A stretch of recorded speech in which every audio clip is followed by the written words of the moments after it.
Closeout games are hard. Closeout games are tough. They always have been like that. And even when I was close to defeat, I rose to my feet. It's the NBA Finals. And I still got love for the streets.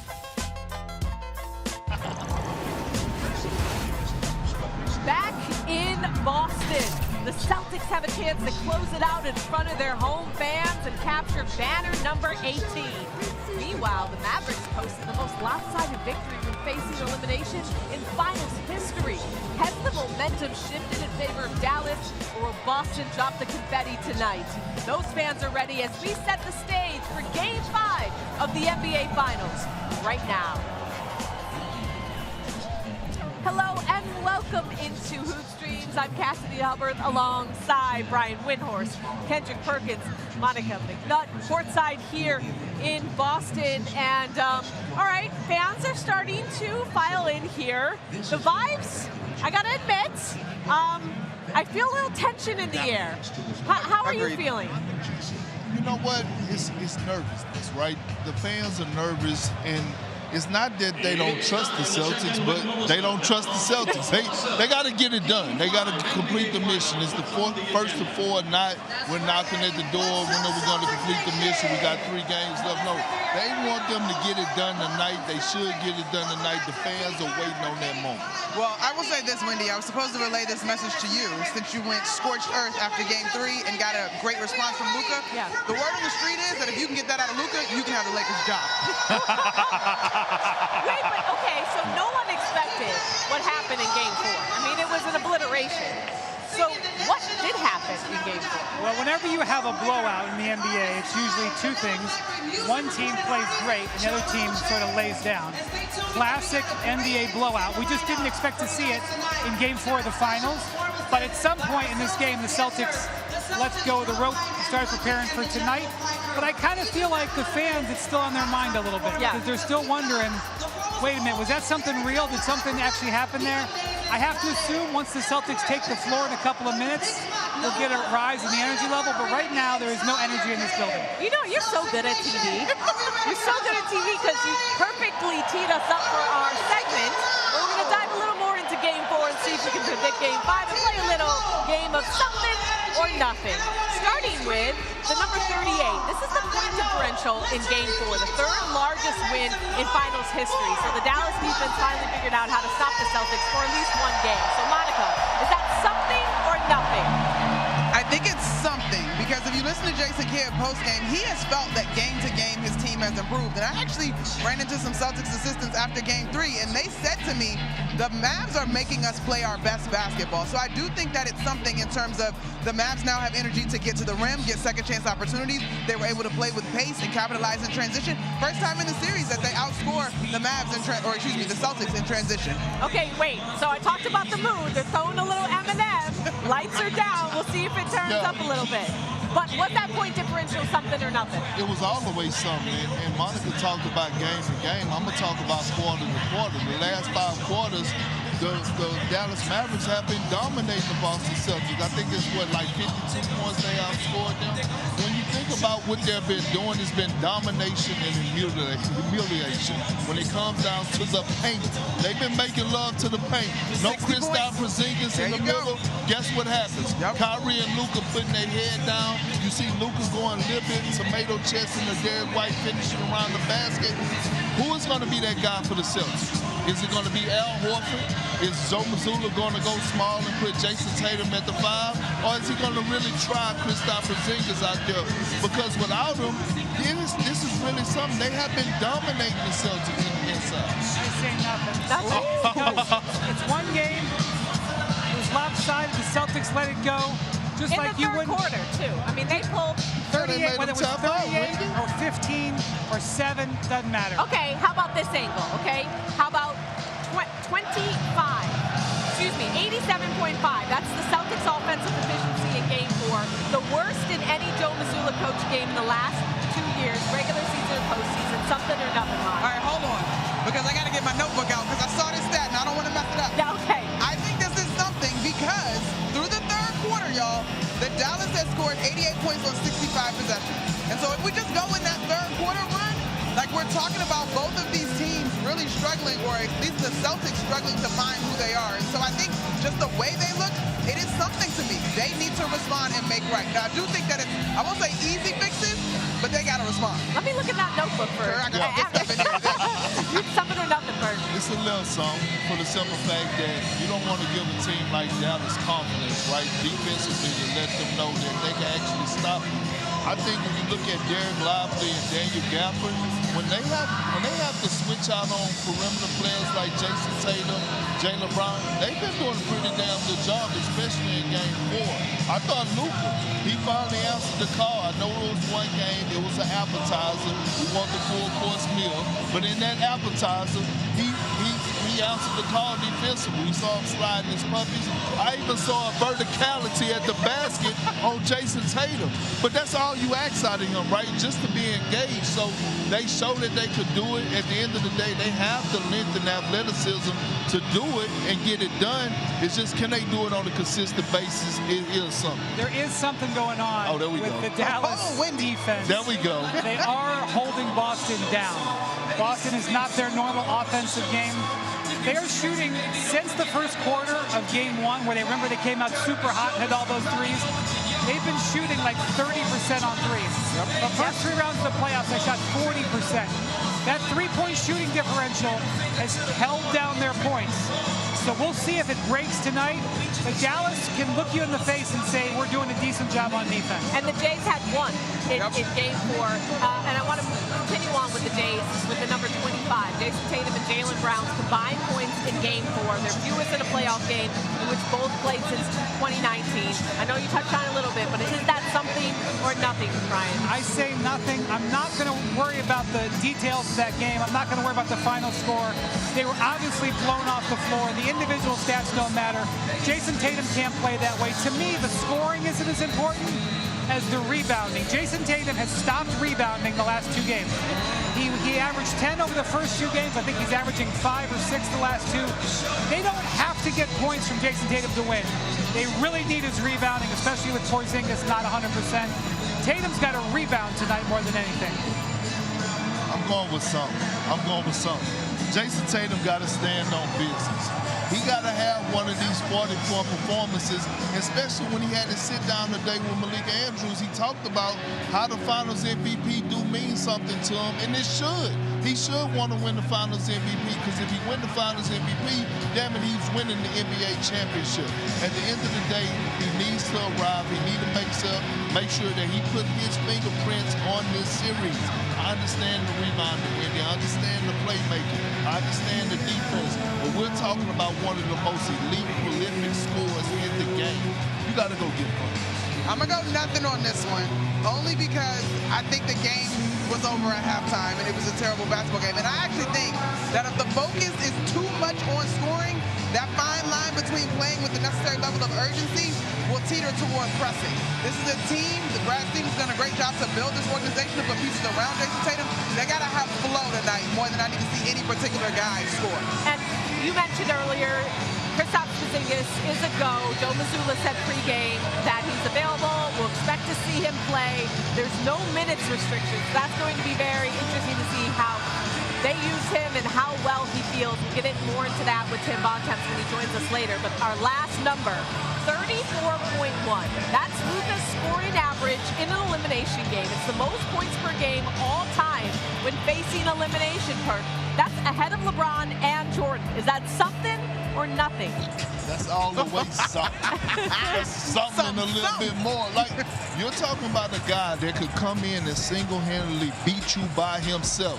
That 34, that could actually go up to a 50-point night. And we know Luka fueled off of being on the road in hostile environments. We saw what he did against Minnesota in that Game 5. Like, this is what he lived for. This is what he grew up on. So it is something, the fact that if you're the Celtics, you got to face a guy that's capable of giving you a 50-piece, but averaging 34 on closeout games.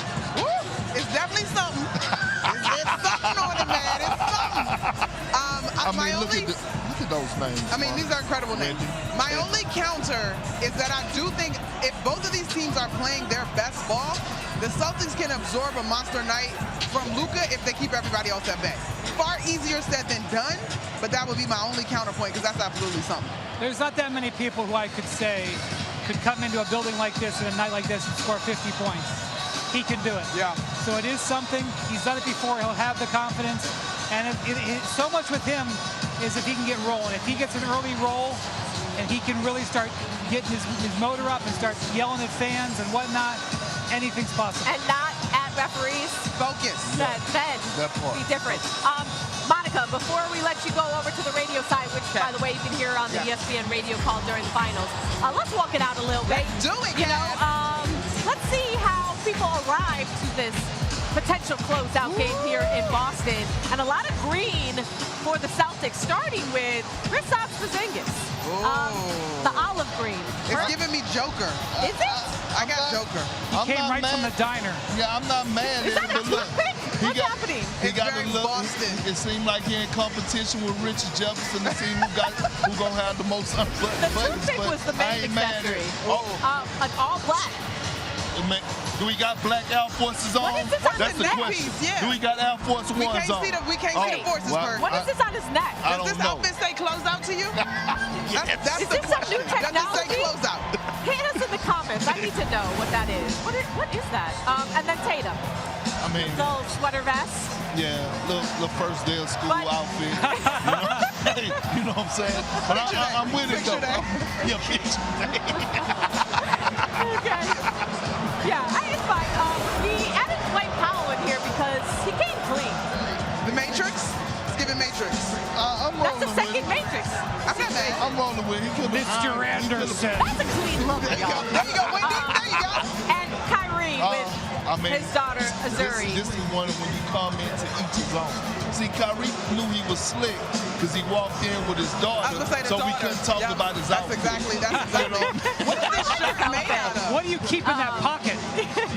All right, speaking of Kyrie, we'll see you guys in just a second, and have a good call, Monica. Here he is getting ready for Game 5 earlier tonight. As you're watching Hoop Streams, Boston's one win away from the championship, leading the series 3-1. And of course, we all know there's been one 3-1 comeback in history of the NBA Finals, and that was the Cavaliers over the Warriors in 2016. Of course, Kyrie Irving was on that team, hit that mega shot. Boston couldn't get the sweep in Dallas, but will look to clinch on their home court tonight. And I am situated between two of my favorites and between two Tims. I know, we busted out the graphic. And the Celtics are getting ready to run out into the court. Are you protecting me? As the flags are behind us and the Celtics are ready to run out. And guys, let's talk about the mindset heading into this game, starting with you, MacMahon. Mavs coming off that monster win. You've spent some time in the last 2 days with the Mavericks. What is their mindset heading into this potential closeout game coming off that big, dominant win? Well, you know Luka Doncic's stock line, regardless of the circumstances, no matter how bleak it is we're The going to Mavs are believe running until out to the end. court now. You hear the moves? You can hear him. Yeah. Luka says we're going to believe until the end. But then he says, you know what? It's easy to talk it. It's another thing to show it. And they damn sure showed it in Game 4. You can't blow out a team like the Boston Celtics without believing that you can get back in this series. And you just mentioned his points per game in elimination or potential elimination situations. This guy loves having, I'm not going to say loves having his back to the wall, but he thrives when he has his back to the wall, and he doesn't mind being the villain. He doesn't mind. He'll pick out a fan or two or 10,000 to go out during this game. Luka's ready, and this team will follow him if he sets the tone. And maybe he'll take some of the heat off Kyrie, because I know these fans coming off of his comments. But before we get into Kyrie, I want to get your thoughts on Kristaps Porzingis, because I know you had some time that you I'm waiting to see if they're going to put him on the Jumbotron again. Again, he's going to have another dramatic WWE entrance, and Sure he's active. is. What can you tell us? I mean, look, Joe Mazzulla said before Game 4 that Kristaps Porzingis was not quite ready to play. Tonight, he said he was available. He expected him to play. I said, does that mean he's improved from Game 4? He said, yes. I think we're going to see Kristaps Porzingis play real minutes in this game. And I think the question is just how mobile can he be? We see him here doing some drills right now on the court. He's moving around pretty good. good.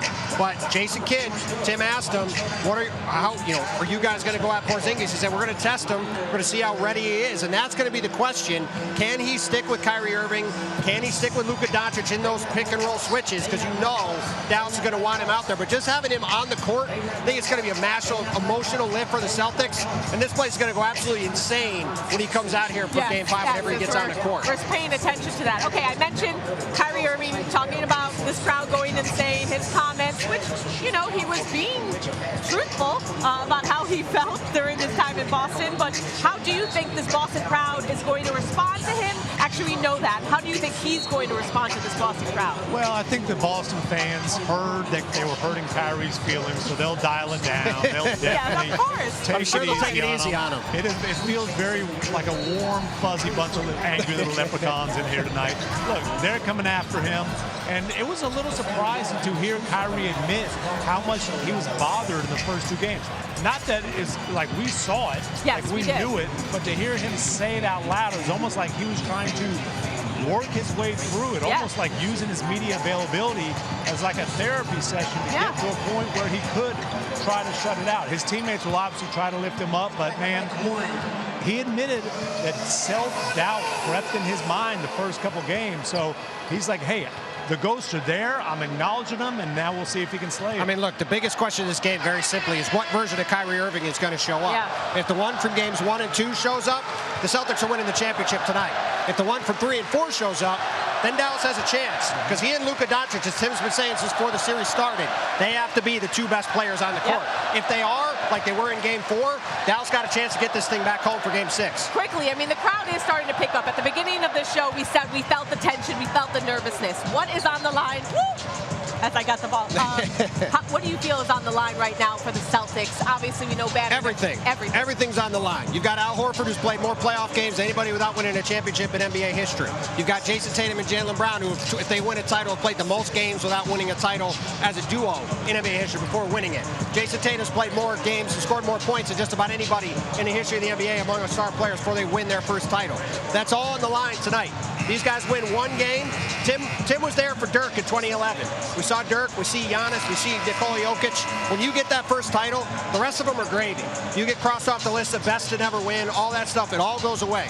So can the Celtics lock in for 1 night, have 1 normal shooting night, 1 normal performance? If they do, I think they're champions, and all the questions about them go away. And if they don't, the pressure cranks up, the pucker factor is in effect, and I don't mean the kissers. I mean, listen, Dallas had the best player in the series going back for Game 6. Boston was in this position last year. All the pressure be on the Celtics. Tonight has to be the night. They got to get it done here at home. You don't make predictions. What do you think happens? Celtics are winning the game. All they got to do is have a normal game, a normal shooting game, a normal performance. I think they get a huge lift from Porzingis just being on the court. I think the Celtics are winning the title tonight. All right, we talked about the nervous energy. Our producer Courtney actually took to the streets and really asked, how are Boston fans feeling right now?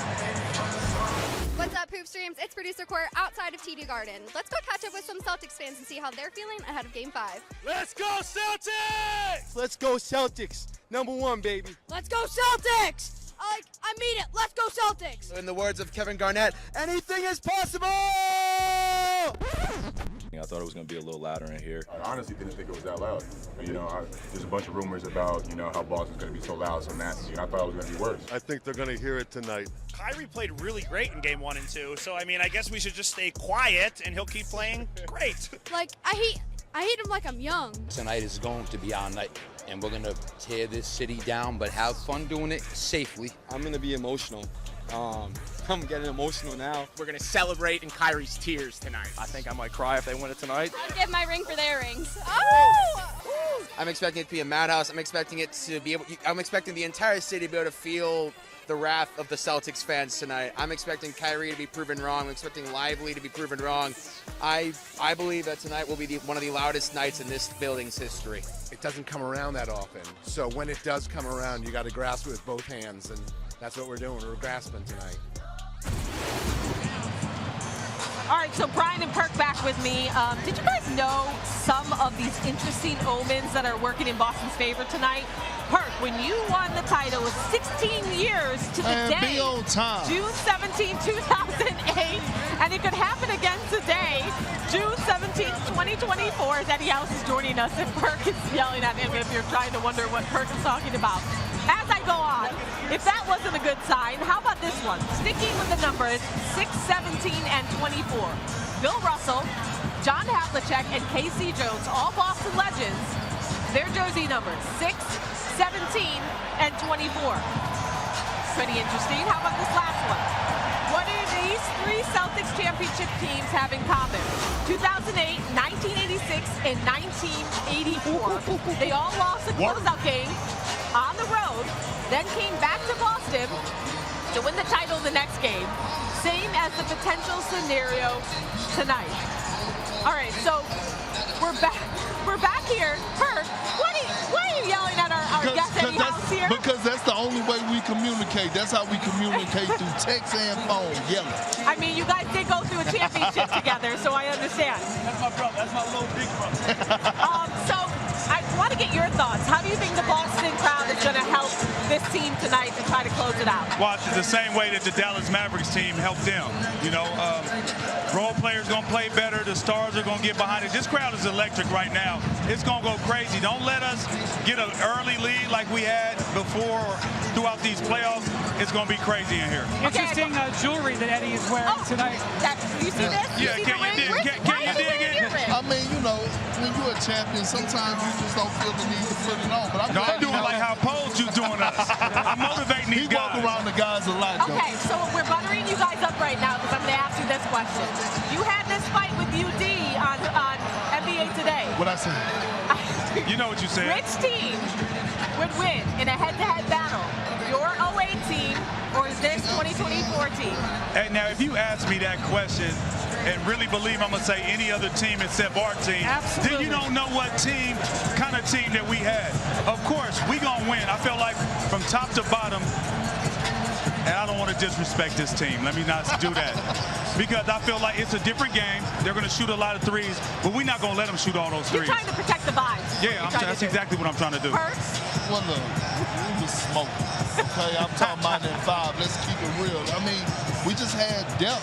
We had depth. A lot of our guys that came in on our second unit were starters in the league.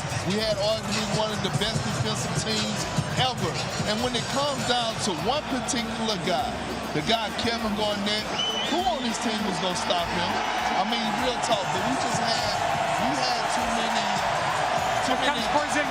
too many dogs. That is Kristaps Porzingis. Yeah. But listen, Wendy, I'm talking about something special right now. Listen, we had too many dogs. And you know what people still say about us right now around this place? They say, this crowd is going crazy. They're real crazy, right? Oh, yeah. They're crazy. Yes. We just had too many crazy people. Yes. And this crowd really is standing ovation for Kristaps. Eddie House's son, who now is a college star, he would play defense on this baseline. So you bring your son back and let him play the sixth defender. You guys have a great chance. No, actually, you know, he's done with college. He's working out for different teams right now, and he's doing his own thing. But he was like our little luck charm, right? Yeah, he was. But they don't need a luck charm. I think we got it right there in the middle of the court. When Kyrie stepped on it and wiped, when he comes into this building, that thing jumps up and has a little effect on him. All right, Eddie, will you stay with us to the end of the show? We're just going to... Yeah, he ain't got nothing to do. He good. he's fine, I promise you. Well, let's get into a couple things here. At the beginning of this series, we talked about the best duo.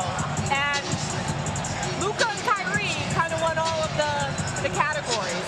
4 games in, do you feel like Luka and Kyrie is still the best duo in this series? Well, if you want to talk about just scoring, or skilled scoring, putting the ball in the basket, yeah, but when you talk about two-way and playing on both sides of the basketball and also able to score, I got to go with Jayson Tatum and Jaylen Brown. I don't care what anybody say. I know what Luka does. I know what Kyrie does. Kyrie could get picked on. Ain't nobody picking on Jaylen Brown. Ain't nobody switching saying, hey, I need that matchup. Oh, Jayson Tatum, where he at? I need that matchup. That's what they doing to these two guys. So when it comes down to overall basketball player, overall effect, I'm going to go with our duo before that duo. And I agree with E-House 100%. Here's why. When we start having this best player in the league conversation, we got to make sure we keep a close eye on the other side of the basketball, right? This one side of a guy getting 30 plus but giving up 70 because he can't guard a park car or old senior citizens at recess. That's a problem. That is a problem. But we done watched all the greats do it. The last champion, Steph did it on both ends of the floor when they won it. Jokic did it on both ends of the floor when he won it, and Giannis did it on both ends of the floor. Did he have these sayings in 2008 in the locker room? Say what? Did he have these sayings in 2008? Did he have these what? These sayings. This old man Texas stuff. No. You know what? He was learning from the OGs. You was learning from the OGs, big fella. You wasn't? Come on now. Okay. See, all I'm going to say is, when we last saw a 3-1 comeback, yes, in Game 5, 2016, Kyrie and LeBron both had 41-point games in Golden State. You're going to have to see that tonight, something like that from Luka and Kyrie to beat this team.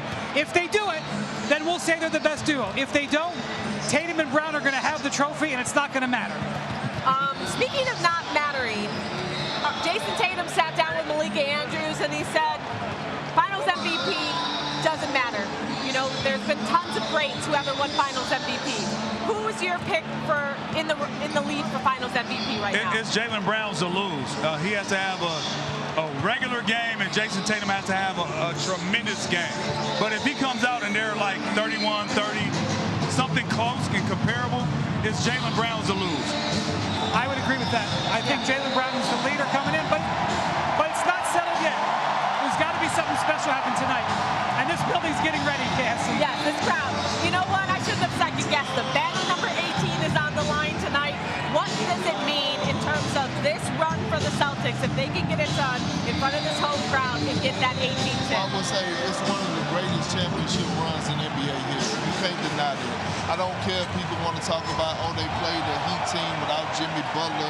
They played a Cavs team that was banged up. When you look at all the great teams, whether it was the Spurs, the Lakers, the Bulls, we never go back and say, they played them in the first round.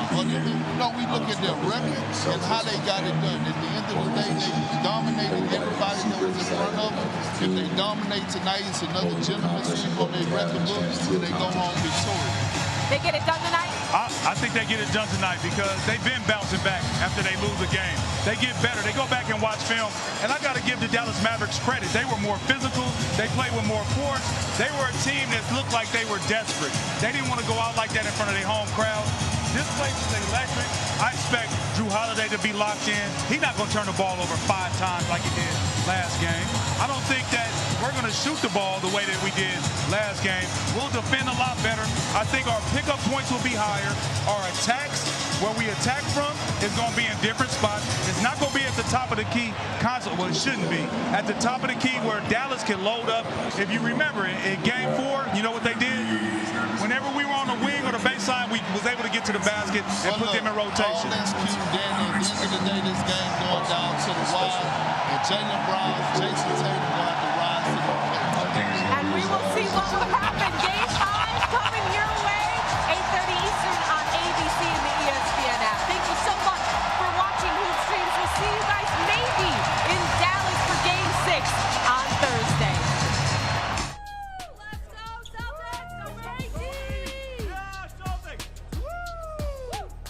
Dallas fan, out of Dallas, Gregor, number 1, Luka. Vamos.